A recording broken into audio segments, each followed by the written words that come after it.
ng hot one. Dati kasi parang lumala siya. Ito yung doxycycline. Parang lumala. Nakakasira siya ng fantasy. Hindi, nakaka-stress talaga. Lord, pakinisip mo na ako. Lord, dandalan na ako ng mga sumpa. Hi guys! Welcome back to my channel. 1 month wala tayong upload dito sa YouTube.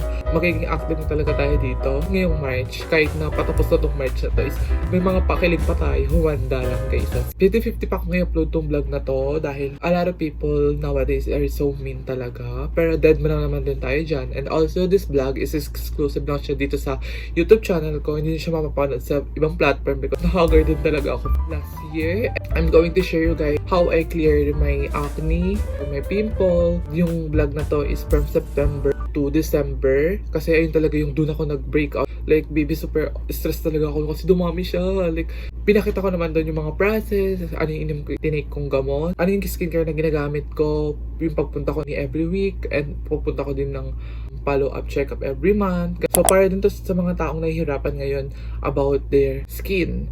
Acne, yung mga breakouts, hormonal something. I-share ko yung journey ko kung how I cleared my acne from this. Ayan, like super divine, super haggard, and to this.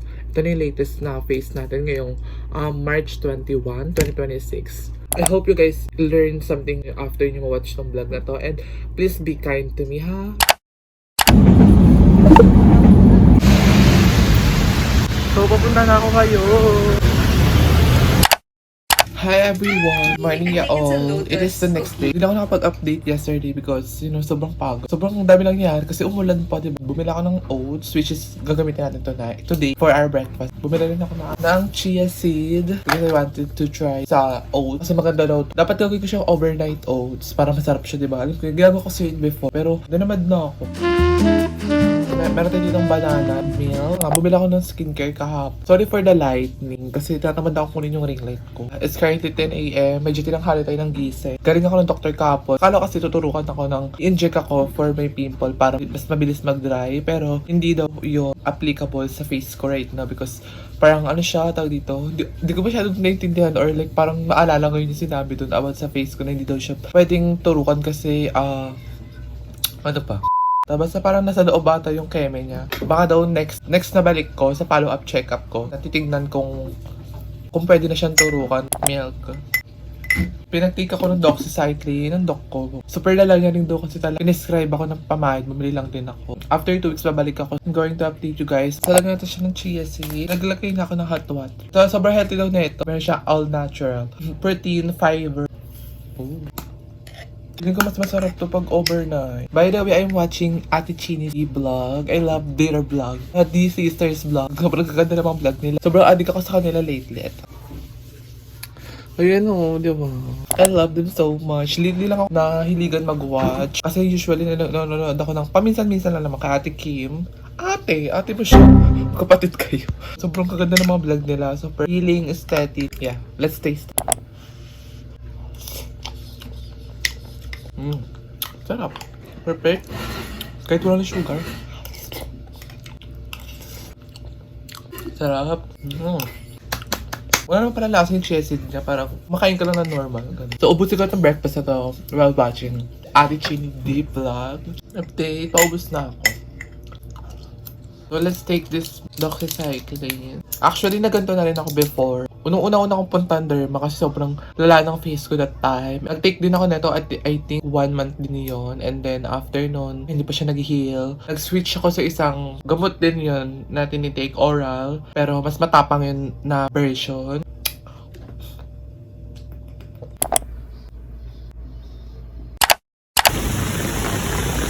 It's raining. Dito ako ngayon sa doktor ko. Pinapatanong pa doon kung pwede ba akong i-inject ngayon sa face ko. Kasi daw minana daw. Pag minana pa rin daw ata pwede siyang i-inject. Buti na lang stop na yung ulan. Diyos ko. Pauwi ko lang right now and sobrang init. Pakakalokas. Kiniklip ko lang yung hair ko kasi ang kate pag napupunta siya sa face ko. I remember yung gamot ko na iniinom which is the doxycycline. For 2 weeks na kasi yun before. Pero ngayon, ginawa na siyang 1 month. Kasi hindi pa siya nagda-dry. Fully dry. Yeah, babalik ulit ako after 2 weeks. Di ba may update sa face natin kasi parang lumala siya. Okay natin na 2 days ago eh. Let's taste this spaghetti from birthday. Ito muna na Shanghai. Tikman natin. Sarap na Shanghai. mga ano siya, 8 out of 10. Hi everyone! I have class today, that's why nakabag na ako. Pero kung mag-breakfast muna tayo, update on our skin, she's getting brighter. Ano pa? And then ito, medyo... So anyways, let's eat my breakfast today. Ngayon is October 9. Thursday, may pasok kami. Kakasabi ko lang. Malilate ako, kaya kailangan ko lang bilisan mo. Hindi ako nakapag-update sa skin ko for the past few weeks. Hindi siya consistent everyday, pero ayoko naman kasi ng gano'n. Gusto ko per week. Makikita mo improvement na per week kasi na puro everyday mahirap. Kasi may tumutubo, may nagda-dry, may tumutubo sa ibang area. So it's hard to do everyday. Kasi kailangan ko uminom ng gamot, ng may laman yung chan ko for our face. Yun. Gumawa ko kahapon ng chia seed. Binabad ko siya sa milk. Walang banana ngayon. Wala kaming banana. 1/2 lang. Chia seeds na ginawa natin. Binabad ko siya sa ganito. Diba? Hindi yung kakainin ko agad kasi mali yung ginagawa ko. Ayan ang ganda 1, 2. Nagustuhan ko din kasi siya. Ang sarap niya. Even though wala naman siyang lasa. Pero bro, that's healthy. Konting gatas. Kasi wala akong fresh milk ngayon. Kaya more on powdered milk. Mag-iinarte pa. Hindi na mag-iinarte. Tapos hot water para magsabugan na tayo dito. Nakaka-stress yung school ngayon. Besa. Hindi ako lagay ng sugar. Tinan mo, lungkot to yung breakfast ko, walang fruits. Nanap ko yung laptop ng sister ko because I have to do something. Meron kasi kami pasahan ngayon na sa isang subject. Tapos na yung gawa namin pero may isa pa kaming member na hindi pa nagpapasa ng gawa, which is matagal na to binigay. Nakakainis din naman ngayon tuloy yahabol siya dito sa paper. Nakakainis kayo yung mga late nagpapasa. Hindi ko ma-edit. Hindi ko pa ma-edit yung file. Hindi siya ayos sa settings. Ipa-public pa. Magkaroon ako ng access. Nakakainis. Ito yung doxycycline na ininom natin. Pero nagtataka ko ngayon bakit siya naging green. Kasi nung last time na bumili ako, para siyang white and red, I think. So ito siya. Hindi ko ito tinapos yung gawin ko doon sa school gagawin kasi malilate pa ako at kaya naman siya sa cellphone. Kailangan mag-heal na siya para, di ba, gorgeous na as. Today is my birthday. Tapos sa Gardener's House tayo. Bye-bye! Update on our skins. Today, October ano ngayon? 11. October 13 na tonight. Nasa ibang lugar ako ngayon. And update sa skin natin. Parang di ko alam. Parang lumala for some reason. Like, I don't know. Pwede sa bandang area na to nag-dry na siya. Pero sa ibang part, nagkaroon. Like, what? Tapos ka lang mag-dinner. Hintay ng gamot. Tomorrow palabas babalik ako sa doctor. Kasi update ko kayo kung magaganap. Kukontinue pa rin yung gamot. Pero I think kukontinue kasi 1 month yung gamot na to. Ano pa lang ako, 2 weeks pa lang ako gumagamit. Bye! So, dito ako ngayon. Currently waiting for my... Hi everyone! Today is October 20. Tomorrow is my birthday! Oh my god, happy birthday! So, yeah, anyways, my throat is hurt. At sakit ng lamunan ko. Nag-lemon lang ako. Hot water. Pas lang tayo. Pet chai gulay. Then, excuse my voice because I don't know why my voice is like this. So, ito na yung skin natin. Ano na nangyayari? Ito na siya. Nagdadry na yung... Yuko pa ako. Nagdadry na yung mga part dito but at the same time, may tumutubo pa rin siya sa ibang... And dito, like, nagkukumpunan pa rin sila. Iniiwasan ko yung mag-apply ng mga makeup as much as I can. Kasi I have makeup pa naman but we don't have choice but to stop using makeup for a while. At na nga, bumalik ako dun sa doctor ko which is hindi ko na kaya na-update. Nag-continue lang muna kami ng gamot which is doxycycline. So yeah, ito na nga yung chika. Continue lang yung gamot doxycycline. Pero paubos na rin yung mga iba kong gamot na ina-apply sa face. Tapos paubos na nga to. So ayoko pa pumunta doon dahil super layo pa. Nagpabalak na lang ako bumili sa Mercury. And mas maganda rin kasi yung bibilin ko ngayon. Ito nga yung Epiduo combined na siya na 2 product which is the benzoyl peroxide and tretinoin. Ay yung ginagamit ko before no last December. Like na super breakout. Ay mas malala pa yun kaysa sa face ko ngayon. Hindi ako nagamot noon na iniinom. Talagang nagano lang ako no, Epiduo na pamahid lang yung 1.5 plus ata yun. Pero bakala, tiyagaan lang, super effective na wala talaga siya. My derma doctor suggest me na ako mag-start na ako ng Accutane. Like if you guys don't know Accutane, ito yung siya 6 months process na iniinom na oral. Kailangan na talaga magpa-laboratory before ka mag-take nito kasi hindi to biro. Like matapang yung dosage niya. Pero effective siya, sobrang effective kasi ito yung ginamit ko before. Nung 2023 era ko pa yun. I was double thinking. Pinag-isipan ko pa rin until now. By this end of October, pag hindi pa rin to nawala, like nagti-trigger pa rin siya. baka mag-start na ako ng Accutane journey ko. Why not? I mean, baka kailangan na natin, kailangan ko na ito maubos itong acne na to dahil baka nakaka-stress siya. Nakakasira siya ng fantasy. Yun nga, i-update ko naman kayo kung mag-i-start na ako ng Accutane. Alam ko 3 months ako na ganun eh. Kakain mo na ako ng breakfast, iinom ako ng gamot, tapos aalis na ako dahil malilate na ako. So, hello everyone. Buti nakapag-video ko right. Today is October 31. And ano na yung chika? Hindi na ako nakapag-update sa inyo for the past 10 days. Kung na kayo na-update, di ba? I've been using this Adapalene plus benzyl peroxide. Iubos yung pera ko dito talaga sa gantong kaliit na to. Super effective niya talaga. Like, subok ko na to. Ilang years ko na itong ginagamit. Siguro I've been using this for like 3 years. Guys, mali pala yung ginagawa ko dito kasi dapat pala 1 pump lang siya. I-spread mo na yun all over your face. Pero ang ginagawa ko kasi 1 pump tapos sa cheek ko lang ilalagay yun. Yung 1 bottle, maabot na siya. Ganun, mali pala yun. Kasi imagine, ilang years ko na siya ginagamit tapos mali pala yung method ng ginagamit ko. Tapos super tapang pa gamot na yun. Like, ang syungo ko talaga siya. Like, this Tagalog. Nag-i-improve naman yung skin ko. And, yeah, I'm so happy! Hindi na tayo na-stress. Kasi nakaka-stress talaga. Nakakasira siya ng fantasy. Kaya, di ba? I'm so happy na wala-wala na. Natitake pa rin naman ako ng doxycycline. Ginagamit ko siya every night lang. Wala na ako ina-apply sa morning. Only sunscreen lang sa morning, evening. Kasi, ito lang. Ito ganun lang may nangyayari. Paulit-ulit lang. May mga tumutubo and may nawawala. Ganun siya so far. Nakikita ko yung improvement lalo dito sa cheek area. Kasi dito ako tinadtad and also dito. Pero, nawala na siya, like, oh my god, this is it, I'm going to be pretty again. Kasi bumaba talaga yung confidence ko, like, you know, not gonna lie. Moisturizer na tayo. Diba, let's hope na magtuloy-tuloy na yung pag-heal ng ating skin. That's all for tonight. Bye. Hey everyone, so I didn't update you guys. Today is November 11, which is my follow-up check-up. So, I'm a little bit late na kasi dapat before 1 nandun na ako, but it's currently like 12:40. Late ako nagising. I need to go na. Yeah, update sa ating skin. It's getting better na siya, but for the past few days, she's freaking breaking out. You know, so, ano nangyayari self? Just go. So anyways, update ko na kayo kasi kung mag-check lang tayo dito, malilate pa ako, diba? Bye! Hello, ulan! Ngayon na ata yung pang 3 months ko kasi nag-stop na rin ako ng gamot.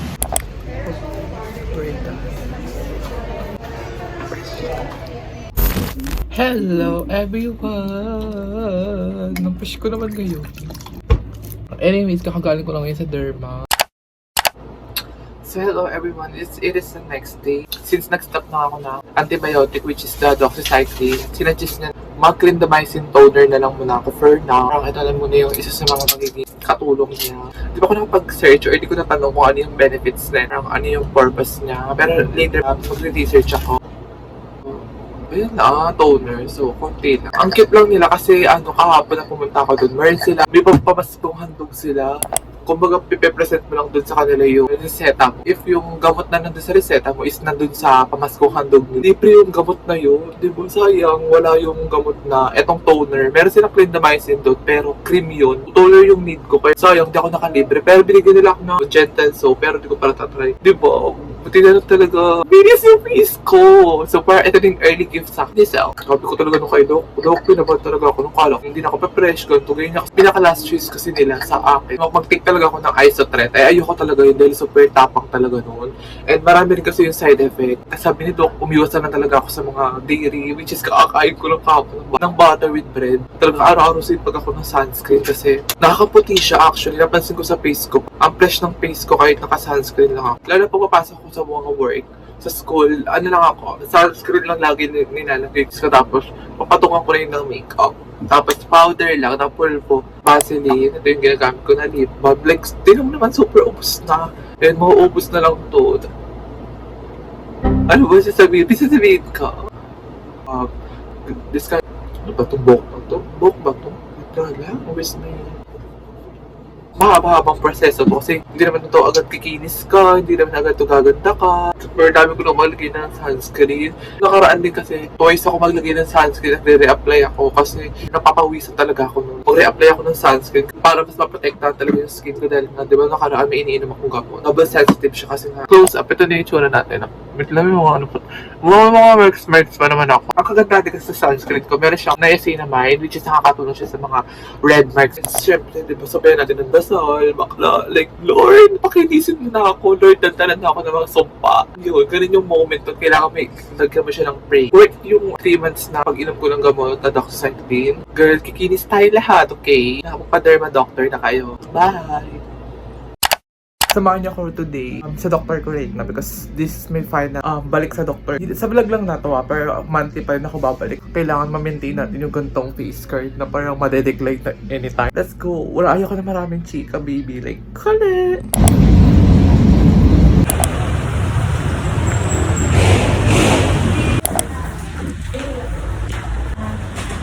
Baby, I'm back from the appointment. This is gonna be the ending of this vlog. And I'm so happy because okay na talaga yung skin ko even though nabe-breakout ako dito sa mga gilid ng mga gantong area. Like, hindi ko alam kung bakit. Bumili ng mga azelaic acid for my marks. Ito yung mga nasa cheeks ko lang naman yung problem ko. That's why bumili ako ng azelaic. Actually sa video na to, nakakapagbigay ako ng knowledge na if you guys currently struggling about your acne, kung ano bang gagawin, baka lang pumunta na kayo sa mga dermatologists. Pero magastos, baby, kung pag-iipunan mo din naman talaga sa mga baon mo sa school, syempre kung nag-aaral ka, baby, talagang mag-iipon dapat no more costs. Kain na muna tayo. And habang nag-chika ko sa inyo, and ito yung peach mango pie. Alam niyo na yan eh. Ito na yung skin ko. Like, ano lang, I'm still oily pa din, but baby, kita niyo naman ako ng improvement. Perfect! And naranasan ko talaga yung mabay yung confidence ko. Those time, hindi ko talaga makakalimutan yung baby kasi talaga nakakagard ako. September, October, November, ayan yung bare months na yan. Diyan ako kasi ako nag-breakout talaga. Kaya kung mapapansin nyo, yung upload ko is 1 video per month na ano ko kasi harap ako sa camera, nakakagard na versus sa ng face ni Ganda. Hindi ka lang ako nag-suggest na baby, ganito yung skincare mo kasi di pag lumala naman yun, di ba makakasalanan pa ni Ganda. So dito sa Oceres, dito sponsor, talaga naman sinasuggest ko lang kung gusto nyo lang din naman, di ba? Tsaka namimigay din kasi sila ng mga skincare product if they know na kapos ka sa budget, like may binibigyan nila ako like, nakakaligtas si Ganda sa mga gastos. Minsan-minsan lang din pag may mga stock pa sila, baby, super fucking pupunta ka na lang talaga, wala kang gagastusin na because it's free consultation and ang gagastusin lang talaga yung ipiprescribe nila sa inyong gamot. Gagandahan na natin tong sabi mo na naman, naliligaw pa. And masasabi ko lang din naman talaga na I'm related to you guys sa mga pimple era na yan. Danas na danas ni Ganda yan. Kung talaga namang super dami na ng pimple nyo, baby, wag nyo isipin. Even though mahirap talaga.